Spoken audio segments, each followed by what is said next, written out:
Ito ang inyong Regional TV News. Oras na para ihatid ang mga balita mula sa Visayas at Mindanao mula kay Sara Hilomen Velasco. Sara? Salamat, Connie. Isang bus ang tumagilid sa Barotac Nuevo, Iloilo. Sa Cebu naman, kinundena ng Carmen LGU at isang animal rights organization ang viral video na kitang ipinapakain ang mga tuta sa alagang ahas at bayawak. Ang mainit na balita hatid ni Femari Dumabok ng GMA Regional TV. Nag-viral ang videong ito kung saan ipinapakain ang mga tuta sa alagang ahas at bayawak. Ipinadala naman ito ng isang concerned citizen sa Municipal Tourism Officer doon. Ikinabahala ito ng LGU lalo't ilang araw bago ang video na nawagan pang uploader sa mga may gustong ipa-adapt na tuta. Lain din siya batigid siya nga hitabo kay naman gud tayo namo gunay kategorya nga itong mga hayop na for consumption na po'y pang pets to. Wagid na namo gitolerate nga mga activities. Iniimbestigahan na ng Carmen LGU ang insidente. Tukoy na rin daw ang pagkakakilanlan ng uploader.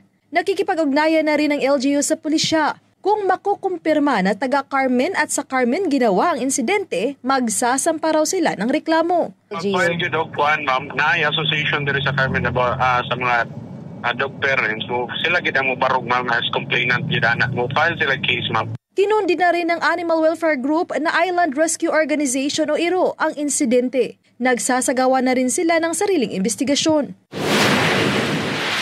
Patay ang isang off-duty na pulis mandawi sa Cebu matapos barilin ng binatilyong sinita niya. Base sa investigasyon ng pulisya, pinapauwi ng biktima ang lalaking 16 anyos dahil sa umiiral na curfew ordinance sa lungsod. Nagpakilala ang biktima na pulis at nang akmang kakausapin ng binatilyo, binaril ng 2 beses ang pulis at saka tumakas. Hadlok siya, gatuo siya, nga dakpon siya.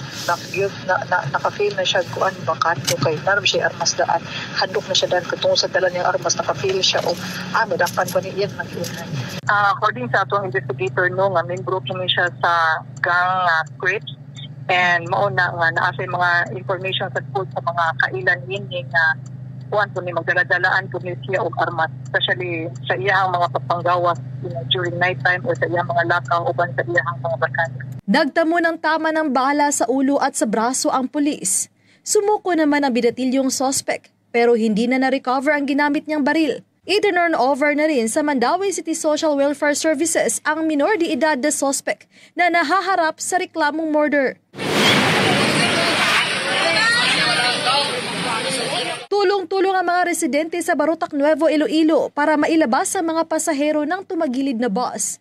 Ayon sa ilang residente, nakarinig na lang sila ng malakas na tunog bago makitang tumagilid ang bus. Ang sabi ng driver is ang mga tornilyo ng gulong sa left part na likod is na na tanggal.